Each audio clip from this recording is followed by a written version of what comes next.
ఓం శ్రీ సాయిరామ్. సాయి గురుకులం కార్యక్రమానికి స్వాగతం. మనిషిని అనేక విషయాలు ప్రభావితం చేస్తాయి. మనిషి యొక్క ఆయా దశల్లో అతడి సంస్కారాన్ని బట్టి కొన్ని మంచి విషయాలు మనిషిని ప్రభావితం చేయవచ్చు, చెడు విషయాలు ప్రభావితం చేయవచ్చు. ఈరోజు కలియుగంలో ఉన్నటువంటి దురదృష్టం ఏమిటంటే మనిషిని చెడు విషయాలే ఎక్కువగా ప్రభావితం చేస్తాయి.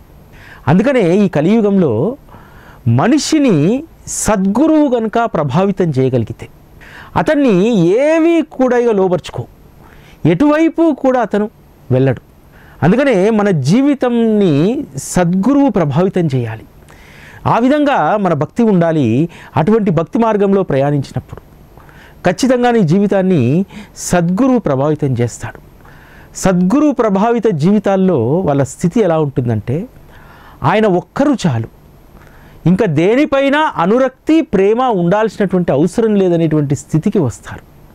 లౌకికంగా మొదట ఏ జీవి అయినా సరే తను మనుగడ సాధించడానికి కష్టపడుతుంది. కష్టపడేటువంటి సమయంలో లౌకికంలో అనేక రకాలైనటువంటి అంశాలు మనల్ని ప్రభావితం చేస్తాయి. ఆ ప్రభావితం చేసేటువంటి అంశాలు కొంతమంది సంస్కారాల వల్ల వాళ్ళు మంచి మార్గం వైపు వెళ్తారు, కొంతమంది చెడు మార్గం వైపు వెళ్తారు. ఎందుకంటే ఈరోజు కలియుగంలో ఉన్నటువంటి పరిస్థితుల్లో మనం చాలా తొందరగా మన లక్ష్యాలను చేరుకోవాలని, చాలా ఈజీగా డబ్బును సంపాదించాలని, లౌకికంగా సౌఖ్యంగా బ్రతకాలని ఈ ఆలోచనలు మనకు ఎక్కువగా ఉంటాయి. కానీ సద్గురు ఆశ్రితుల యొక్క జీవితాలు అలా ఉండవు. ఎందుకంటే సద్గురు ప్రభావితం చేసేస్తాడు కదా. లౌకికపరమైనటువంటి సుఖాల కంటే కూడా సద్గురు యొక్క సహచర్యము, వారి ప్రేమనే అసలైనటువంటి సౌఖ్యంగా వారు భావిస్తారు. అందుకనే బాబా మన జీవితాలకు ఉపయోగపడేలాగా, శ్రేయస్సు కలిగించేలాగా అనేక రకాలైనటువంటి బోధ మనకు చేశారు. వారు చెప్పినటువంటివి మనకు సాధారణంగా మామూలుగానే కనిపిస్తాయి, కానీ దాన్ని అర్థం చేసుకుంటే అద్భుతమైనటువంటి జ్ఞానబోధ మనకు అలవడుతుంది. శ్రీ సాయి సచ్చరిత 15వ అధ్యాయంలో బాబా ఒక మాట చెప్తారు. భక్తి భావంతో నా వైపు మరలితే నేను మీ భక్తి శ్రద్ధలను అనుసరించి రాత్రింబవళ్ళు మీ వద్దనే ఉంటాను. బాబా చెప్పినటువంటి దాంట్లో ఎంత గొప్ప జ్ఞానబోధ ఉందో చూడండి. ఎవరైతే ప్రేమతో నా వైపు మరలుతారో, చాలామంది మరలుతారు. 1000 మంది ఉండరంటే అందులో 900 మంది బాబా చేసినటువంటి మేలుకు బాబా వైపు ఆటోమేటిక్గా మరలుతారు. ఫస్ట్ లైన్ చాలా ఈజీ. ఎవరైతే నా వైపు ప్రేమతో నా వైపు మరలుతారో వారి యొక్క భక్తి శ్రద్ధలను అనుసరించి రాత్రింబవళ్ళు నేను వారి వెంటనే ఉంటానన్నారు. ఇది మనందరికీ మామూలుగా అర్థం చేసుకుంటే, బాబాను మనం ఆరాధిస్తే బాబా మనతో రాత్రింబగళ్ళు ఉంటారని చెప్పి అర్థమవుతుంది. కానీ అక్కడ ఒక కండిషన్ పెట్టారు బాబా. ఎవరైతే భక్తి శ్రద్ధలు కలిగి ఉంటారో, పూర్ణమైనటువంటి స్థితికి భక్తి శ్రద్ధలు వెళ్తాయో అటువంటి వారి వెంట నేను రాత్రింపగళ్ళు ఉంటానన్నారు. ఈరోజు బాబాను ఆశ్రయించినటువంటి మనలో ఎంతమందికి పూర్ణమైనటువంటి భక్తి శ్రద్ధలు బాబా పట్ల ఉన్నాయి? దీన్ని అందరం ఆలోచించుకోవాలి. ఎందుకంటే భక్తి శ్రద్ధలు చాలా మట్టుకు మనకు ఎప్పుడు ఉంటాయంటే బాబా పట్ల మనం ఏదైనా సమస్యతో ఉన్నప్పుడు, కోరికతో ఉన్నప్పుడు, ఆ వారం రోజులు, ఆ నెల రోజులు, ఆ సంవత్సరం రోజులు బాబా స్మరణలో ఉంటాము, బాబా మందిరానికి నిత్యము వెళ్తూ ఉంటాము, బాబాను రోజు ఆరాధిస్తూ ఉంటాము, అన్నింటిలోనూ బాబాను తలుస్తూ ఉంటాం. ఇది అవసరం కోసం చూపెట్టేటువంటి భక్తి శ్రద్ధ. కానీ ఏ కోరిక లేకుండా నిత్యము వారి ప్రేమలో తేలియాడుతూ వారి పట్ల ఎవరైతే భక్తి శ్రద్ధలు కలిగి ఉంటారో ఆ భక్తి శ్రద్ధలను అనుసరించే రాత్రింబగళ్ళు మీ వెంట ఉంటాను. శ్రీ సాయి సచ్చరితలో మనకు దీనికి సంబంధించినటువంటి అద్భుతమైనటువంటి కథ ఒకటి ఉంటుంది కదా. నానాసాహెబ్ చందోర్కర్ కూతురు మైనతాయి ప్రసవ వేదన పడుతూ ఉంటుంది. నానాసాహెబ్ చందోర్కరు ఇంట్లో ఊది అయిపోయిందని చెప్పి బాబా దగ్గరికి వచ్చి ఆ ఊది చూస్తాడు. ఊది అయిపోయింది, సరే ఊది కూడా లేదు, భగవంతుడు ఎలా నిర్ణయిస్తే అలా అని చెప్పి బాబాకు దండం పెట్టుకుంటాడు. కానీ బాబా నానాసాహెబ్ చందోర్కర్కు ఉన్నటువంటి భక్తి శ్రద్ధలను అనుసరించి నానా కూతురు పడుతున్నటువంటి బాధను వారు గుర్తించి వెంటనే రామ్గిర్ బువా అనేటువంటి వ్యక్తి ప్రయాణమవుతుంటే నువ్వు మధ్యలో నానాసాహెబ్ ఇంటికి వెళ్ళి అక్కడ ఈ ఊది హారతి పాట ఇవ్వమని చెప్తారు. నానాసాహెబ్ బాబాను కోరలేదు, బాబా ఎలాగైనా సరే ఊది లేదు, ఊది నువ్వు అనుగ్రహించు, నా బిడ్డ యొక్క ప్రసవ వేదన తొలగించు అనలేదు. బాబా అన్నీ గమనిస్తూనే ఉంటాడు.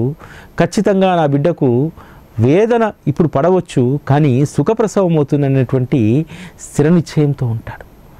రాత్రికి రాత్రి రైలులో బయలుదేరిపించి రామగిరి బువాను రైల్వే స్టేషన్లో వెళ్ళడానికి, జామ్నేర్ వెళ్ళడానికి ఏ సౌకర్యము లేకపోతే బాబాయే స్వయంగా రాజ్పుత్ వేషధారణలో వచ్చి టాంగాను ఏర్పాటు చేసి ఆ ఊది అందేలాగా చేసి ఊది సేవించిన తర్వాత మైనతాయికి సుఖప్రసవం అయింది కదా. అంటే ఒక భక్తుడి యొక్క యోగక్షేమాలను రాత్రింబగళ్ళు బాబా గమనిస్తూ ఉంటాడు. మనందరం అనుకుంటాం బాబా పట్ల మనకు భక్తి కలిగి ఉంది కదా, ఖచ్చితంగా బాబా మన యొక్క ఆపదలన్నింటినీ గట్టెక్కిస్తాడు, మనల్ని ఎప్పుడూ చూస్తూ ఉంటాడు. కానీ ఈ యొక్క కండిషన్ మనం చదవకపోవడం వల్ల మనలో భక్తి శ్రద్ధలను పెంచుకోకుండా, వాటిని పూర్ణ స్థితికి తీసుకెళ్లకుండా బాబా యొక్క సహాయాన్ని అర్థిస్తాం.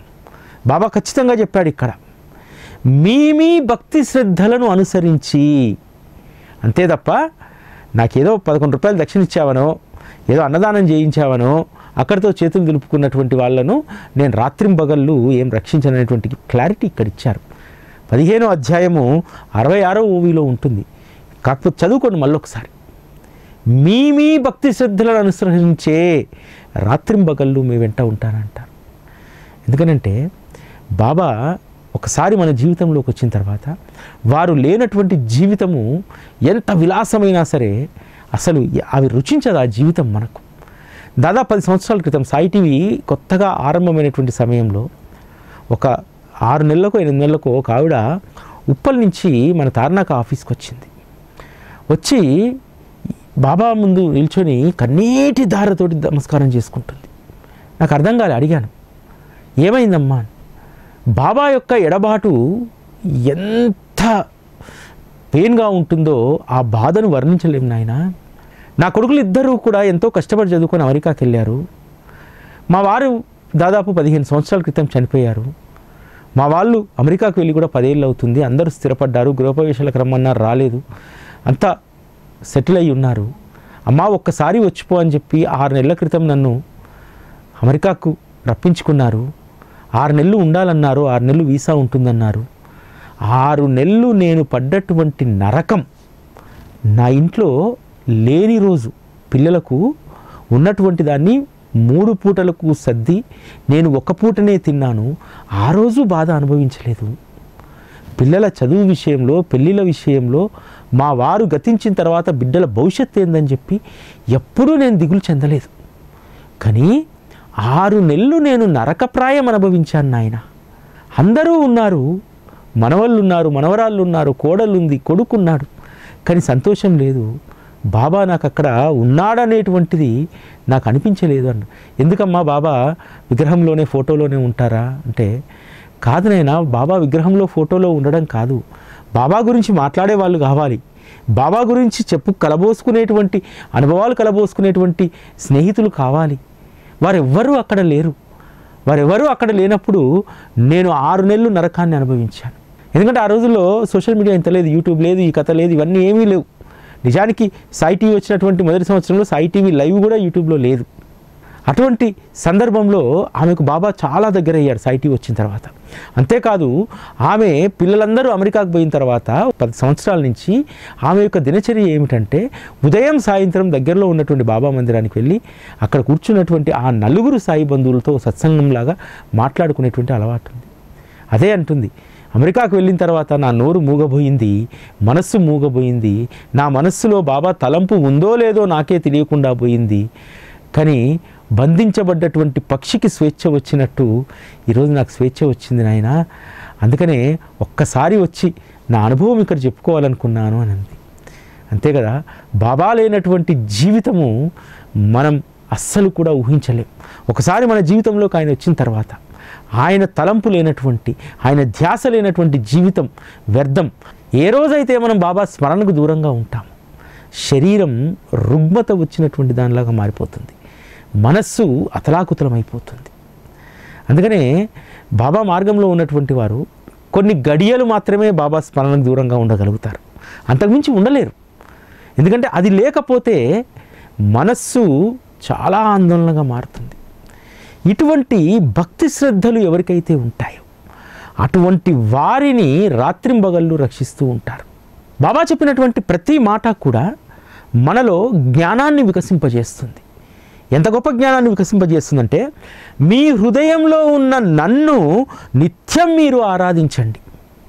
మీరు ఎక్కడికి వెళ్ళాల్సిన అవసరం లేదు. చాలామంది దిగులు పడుతూ ఉంటారు ఎక్కడెక్కడికో వెళ్ళిపోవాలని చెప్పి. ఏమీ అవసరం లేదు. మీ హృదయాల్లో ఉన్నటువంటి నన్ను ఆరాధించండి.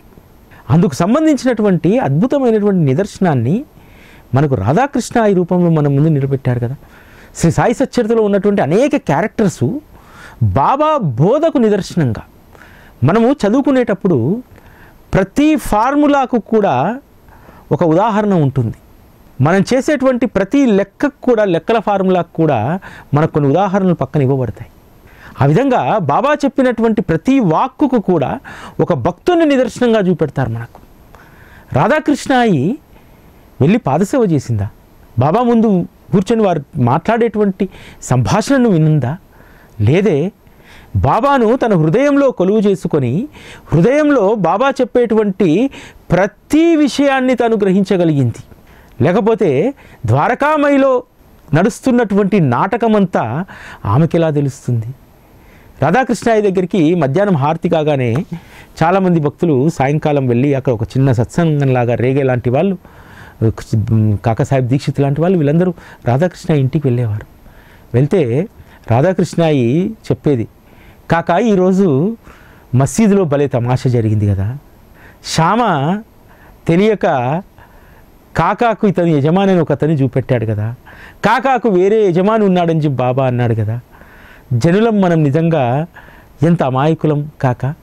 మన యజమాని బాబా అని మనం ఒప్పుకోము. నిజంగా మన యజమాని బాబానే. మన యజమానికి అనేక మంది సేవకులు ఉన్నారు. ఆ సేవకుడి దగ్గర మనల్ని పనికి పెడతాడు. మనం ఆ సేవకుడిని యజమాని అనుకుంటాము, కానీ ఆ సేవకుడికి మనకు అందరికీ యజమాని శ్రీ సాయిబాబా అనేటువంటి విషయాన్ని మనం మర్చిపోతాం కదా కాక అని అంటే ఆశ్చర్యం వేసేది. ద్వారకామయ నుంచి వచ్చినటువంటి వాళ్ళు కూడా ఈ విషయాలను గ్రహించలేకపోయేటువంటి వారు. అనేక విషయాలు. ఈరోజు బాబా దగ్గరికి లోభి అయినటువంటి వ్యక్తి వచ్చాడు కదా. ఈరోజు నిత్యము వారి స్మరణలో ఉండి నిత్యము వారినే హృదయంలో కొలువు చేసుకున్నటువంటి మనలాంటి వారికే బ్రహ్మజ్ఞానం దక్కలేదు. అరెరే, ఆ అజ్ఞాని వచ్చి బ్రహ్మజ్ఞానాన్ని సాయి మహారాజుని అడిగాడట అని చెప్పగానే ఈ విషయాలన్నీ కూడా ప్రతిరోజు ద్వారకామయిలో ఏం జరిగాయో అవన్నీ కూడా పూసుకొచ్చినట్టు చెప్పేది. అలాగని చెప్పి కాకాసాహెబ్ లాంటి వారు, తర్వాత రేగే లాంటి వారు, వామన్ పటేల్ లాంటి వారు తప్ప ఆమె గడప లోపలికి ఎవరికి వెళ్ళేటువంటి అవకాశం లేదు. ఎవరిని కూడా రానివ్వదు. అటువంటిది ఆమెకి ఎలా తెలిసే విషయాలు? అనుక్షణము కూడా తన హృదయంలో ఉన్నటువంటి కొలువు చేసుకున్నటువంటి సాయి మహారాజును నిత్యము కొలిచేటువంటిది. అందుకనే రాధాకృష్ణ ఈ బాబా అవసరాలను అందరికంటే ముందుగా పసిగట్టేది. బాబా నోటి నుండి ఏదైనా రాగానే, ఏదైనా ఉత్సవానికి సంబంధించిన విషయమైనా ఏదైనా రాగానే వెంటనే కబురు ఇంటికి వచ్చే లోపాన్ని సిద్ధంగా ఉంచేది. గురు పౌర్ణమికి సంబంధించి చేయాలనేటువంటి యోచన రాగానే బాబా దగ్గరికి వెళ్ళి అందరూ భక్తులు వెళ్ళి ప్రాధేయపడితే బాబా ఒప్పుకున్నటువంటి విషయము మాధవరావు దేశపాండే రాధాకృష్ణాయికి కబురు పెడితే కబురు పెట్టినటువంటి వ్యక్తితోటి అప్పటికే సిద్ధం చేసినటువంటి పూజా సామాన్ని ఇచ్చి పంపిస్తారు. చూడండి, హృదయంలో బాబాను కొలువు చేసుకొని ఆయన్నే ఆరాధిస్తే ఆయన యొక్క అభిష్టాలను మనం తెలుసుకోగలుగుతాం. అభిష్టాలంటే బాబాకు నైవేద్యం, పూజ ఇది మాత్రమే కాదు. ఆయన అభిష్టం ఏముంది, ఆ అభిష్టం అనేటువంటిది మన జీవితానికి సంబంధించినటువంటిది. మన జీవితాన్ని ఆయన ఏ విధంగా అభిలషిస్తున్నాడు, ఏ విధంగా మనం జీవించాలనేటువంటిది ఆయనను మన హృదయంలో కొలువు చేసుకుంటే తెలుస్తుంది. కలియుగంలో నరుడికి సద్గురు దైవాన్ని ఎంత దగ్గరగా చేశారంటే బాబా, వారు చెప్పినటువంటి ఈ మాటను మనం నిత్యము గుర్తుపెట్టుకుంటే మనకు బాబా ఎంత దగ్గరగా ఉంటారనేటువంటి విషయం అర్థమవుతుంది. నన్ను వేరుగా భావించకండి, మీకు నాకు మధ్య ఏమాత్రం భేదం లేదు. ఇలా నన్ను తెలుసుకున్నవారు గొప్ప భాగ్యవంతులు. ఎస్, బాబా నేను వేరు కాదు, ఖచ్చితంగా నాతో రుణానుబంధం ఉండి, అనుబంధమైన, బంధుత్వమైన, రుణానుబంధమైన అది శ్రీ సాయి బాబానే అని చెప్పి ఎవరైతే బలంగా నమ్ముతారో అటువంటి వారందరినీ కూడా బాబా అద్భుతంగా రక్షిస్తాడు. అంతేకాదు వాళ్ళు గొప్ప భాగ్యవంతులు అవుతారు. చంద్రాబాయి బోర్కరు ఆమె ఏ ప్రేమకు తాను బాబా పాదాల వైపు వచ్చిందో తెలియదు, కానీ ఆమె జీవితంలో పెద్దగా భర్త ప్రేమగా ఉండేటువంటి వారు కాదు, కుటుంబం కూడా పెద్దగా ప్రేమగా ఉండేటువంటిది కాదు. ఎందుకంటే ఆమె యొక్క స్థితి వేరే. ఎప్పుడూ కూడా బాబా చరణాల వైపే తాను రమించేది, బాబా పైనే ధ్యాస ఉండేది. కాబట్టి వేరే ప్రేమను దేన్ని ఆమె అనుభవించలేకపోయింది, ఆస్వాదించలేకపోయింది. అందుకే అదృష్టవంతురాలైంది. బాబాను తన సోదరుడిగా భావించి తను ఎంతగా బాబా పట్ల భక్తి శ్రద్ధలు కలిగి ఉండేదంటే ఎప్పుడు అవకాశం వస్తే అప్పుడు వచ్చి షిరిడీలో ఉండేటువంటిది. ఎందుకంటే షిరిడీ నా పుట్టిల్లు, ఇక్కడ నా సోదరుడు మా అన్న ఉన్నాడు అనేటువంటి భావన ఆమెలో ఎంత గొప్ప ప్రేమను కలిగించిందంటే ప్రపంచమంతా కూడా తనకు పిల్లలు లేకపోతే గొడ్రాలని చెప్పి అంటున్నా సరే ఏ రోజు ఆ మాటలకు ఆమె బాధపడలేదు. ఎందుకంటే నాకు బిడ్డైనా సోదరుడైనా శ్రీ సాయిబాబా అనేటువంటి దాంట్లో ఉండిపోయింది. బాబా చెప్పినట్టు మీకు నాకు తేడా లేదు, మీరు నేను వేరు కాదు అనేటువంటి విషయాన్ని ఎవరైతే భావిస్తారో వారు భాగ్యవంతులు. అందుకనే చంద్రాబాయి బోర్కర్ భాగ్యవంతురాలైంది. మరి బాబా తనను సోదరుడిగా భావించింది కదా, భావించినటువంటి వారి జీవితాలను ఎంత అద్భుతంగా తీర్చిదిద్దారో చూడండి. రామచంద్ర బోర్కర్ చనిపోయిన తర్వాత రావాల్సినటువంటి ఆస్తి తన కొడుక్కు దక్కకుండా చేద్దామనుకుంటారు దాయాదులు. బాబాను ఒకటే అడుగుతుంది, బాబా నేను నిస్సహాయురాలిని, నేను వాళ్ళతో పోరాటం చేయలేను, కానీ నువ్వు అనుగ్రహించినటువంటి మేనల్లుడు నా కొడుకు, నీకు మేనల్లుడైనప్పుడు మేనల్లుడికి కష్టం వచ్చినప్పుడు, సోదరికి కష్టం వచ్చినప్పుడు నిలబడేది సోదరుడికి ఏ విధంగా అయితే సోదరుడో ఆ మేనల్లుడి యొక్క శ్రేయస్సును కాపాడాల్సినటువంటిది కూడా మేనమామ కదా, నువ్వు ఏం చేస్తావో నాకు తెలియదని చెప్పి వదిలేసింది. వదిలేస్తే బాబా వ్యవహారాలన్నీ ఎలా చక్కబెట్టారో ఎవరికీ తెలియదు. వీళ్ళకు రావాల్సినటువంటి ఆస్తిని నయా పైసలతో సహా ఆ పిల్లవాడికి చెందాలాగా దాయాదులు అంగీకరిస్తారు. ఇది సాధ్యమయ్యేటువంటి పనేనా? చంద్రాబాయి బాబానే సర్వస్వంగా భావించింది. బాబాను మనం ఎప్పుడైతే వేరుగా భావిస్తామో, అంటే ఆయన సద్గురువు, సత్పురుషుడు, ఆయన పరమాత్మ అనేటువంటి భావన ఉంటుందో మనం ఆ భక్తిలోనే ఉంటాం. అలా కాకుండా బాబాకు మనకు మధ్య ఎటువంటి భేదం లేదు అని చెప్పి ఎవరమైతే భావిస్తామో అటువంటి వారు భాగ్యవంతులుగా మనం మారుతాం. మన జీవితాల్లో ప్రవేశిస్తాడు. కాకపోతే ఒకటి గుర్తుపెట్టుకోవాలి, బాబా మన జీవితాల్లో ప్రవేశించిన తర్వాత నీ యొక్క ఆలోచనలు కానీ నీ యొక్క ఇష్టాలు కానీ ఏమీ పనిచేయవు. వాటిని వదులుకుంటే బాబా మన జీవితంలోకి వస్తారు. బాబా ఆ విధంగా మన జీవితంలోకి వచ్చినప్పుడు బాబా చెప్పినటువంటి మాట ఒకటి మనకు బాగా అవగాహనకు వస్తుంది. సర్వజీవులలో అందరిలో ఉన్నటువంటిది నేనే అని చెప్పి గ్రహించండి అని చెప్పారు కదా బాబా. అది ఖచ్చితంగా సద్భక్తులు తమ జీవితంలో ఆచరిస్తారు. సర్వజీవులలో అంతర్యామిగా ఉన్నది నేనే. ఈ విషయాన్ని ఆ రోజు భక్తులు ఎంత గొప్పగా వారు ఆచరణలో పెట్టారంటే, కాకాసాహెబ్ దీక్షిత్ ఇంట్లో పిల్లులు ఉండేటివి. ఇటీవల కాలంలో పోయిన గురు పౌర్ణమి పోయినప్పుడు కూడా ఆ ఇంటి ముందు పిల్లుల గుంపు అక్కడ నాకు కనిపించింది. ఇప్పటికీ ఉన్నాయి. ఎందుకని ఉన్నాయి అవి? ఆ ఇంటితో ఉన్నటువంటి రుణానుబంధం. కాకాసాహెబ్ దీక్షిత్ భోజనానికి కూర్చోగానే పిల్లులన్నీ వచ్చి కాకాసాహెబ్ పల్లెం చుట్టూ చేరేది. పల్లెంలో ఉన్నటువంటి ముద్దలన్నీ వాటికి పెడితే అవి తినేవి. నౌకర్లకు కోపం వచ్చేది. ఎందుకంటే తమ యజమాని సరిగ్గా తినకపోతే సమస్య కదా. అవి తృప్తిగా తిన్నిస్తలేవు, అవి ఎంత పెట్టినా తృప్తి లేదు, కాకాసాహెబ్ తినకుండా ఎక్కువ భాగం వాటికే పెడుతున్నాడు అనేటువంటి దాంతో ఒకరోజు వాటన్నింటినీ బంధించి ఒక రూమ్లో పెడతాడు నౌకరి. పెడితే కాకాసాహెబ్ భోజనానికి కూర్చొని 2 ముద్దలు తిన్న తర్వాత అన్నం రుచించట్లేదు. పనులను అడుగుతారు, ఏవి ఈ పిల్లులన్నీ అని అంటే, అయ్యా మీరు తినేటప్పుడు ఇబ్బంది, అందుకని వాటికి లోపల పెట్టి భోజనం పెట్టాను అంటాడు. అవి తిన్నాయా చూసిరా అంటాడు. తినలేదు, పెట్టి వాటికి 10 నిమిషాలు అయింది, తర్వాత తింటేలేండి మీరు తినండి అంటాడు.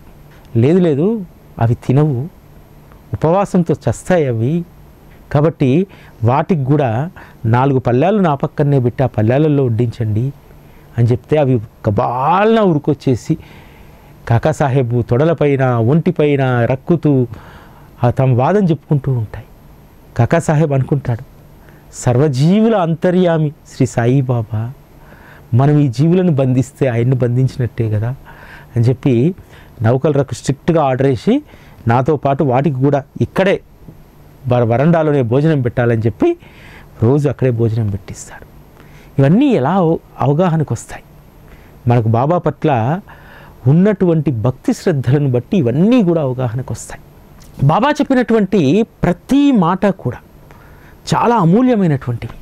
బాబా చెప్పినటువంటి మాటలు భక్తుల్ని ఏ విధంగా మారుస్తాయంటే, వారి యొక్క వాక్కులు హృదయ లోతుల్లోకి వెళ్ళి హృదయాన్ని ప్రేమతో తడిపి భక్తి శ్రద్ధ అనేటువంటి మొక్కలను చిగురింపజేస్తాయి. ఇది బాబా చేసేటువంటి పని. బాబా యొక్క వాక్కులు మన హృదయంలోకి వెళ్ళకపోతే, కేవలం ఈ చెవిలో నుంచి విని ఈ చెవిలో నుంచి వదిలేస్తే, నోటితో చదివి కేవలం వాటిని మనస్సు వరకు వెళ్ళకుండా కంఠం నుంచి మళ్ళీ వాటిని బయటికి పంపించేస్తే ఏమాత్రం కూడా అవి సద్వినియోగం కావు.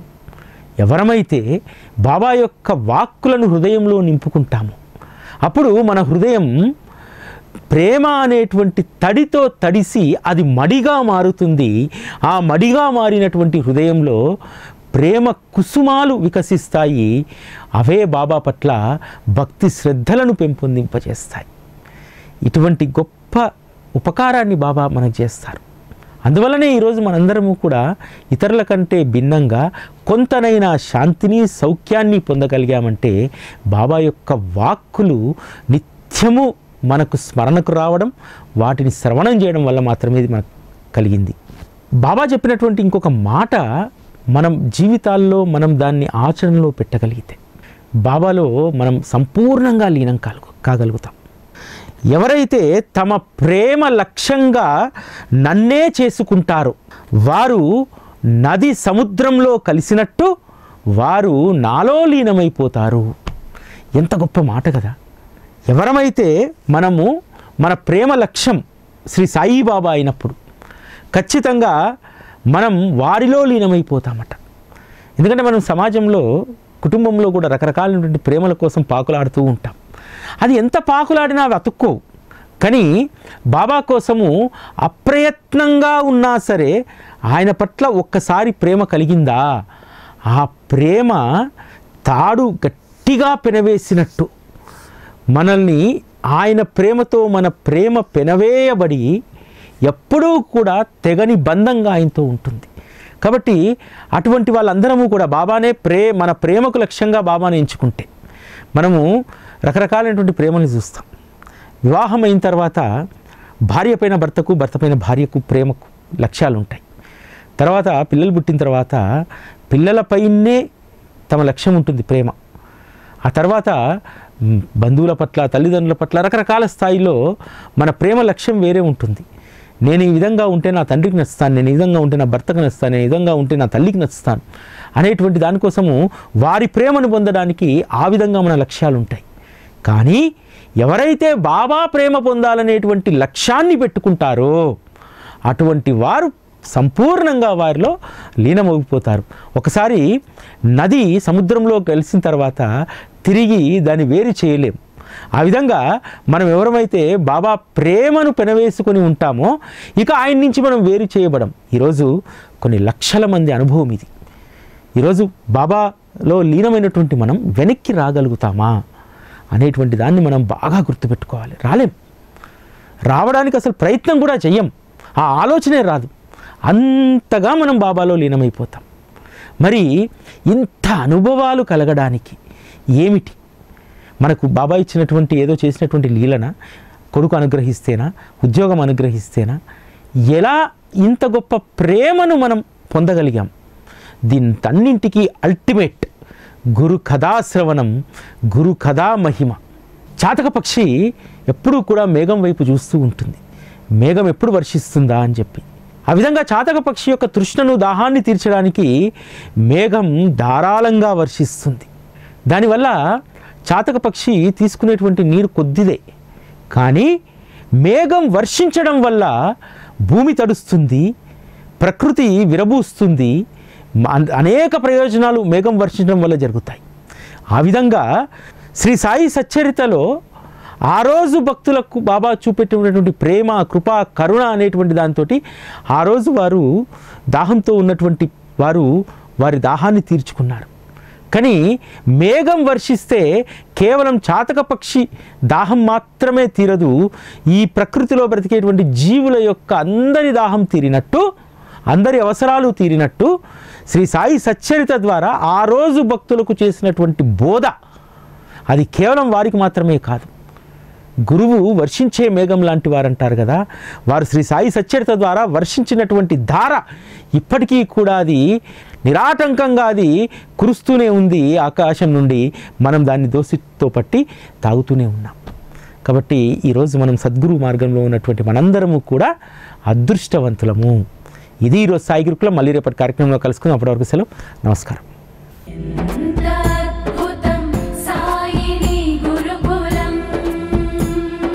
శిక్షణే తప్ప శిక్షలు లేని శరణాగతి సౌదం.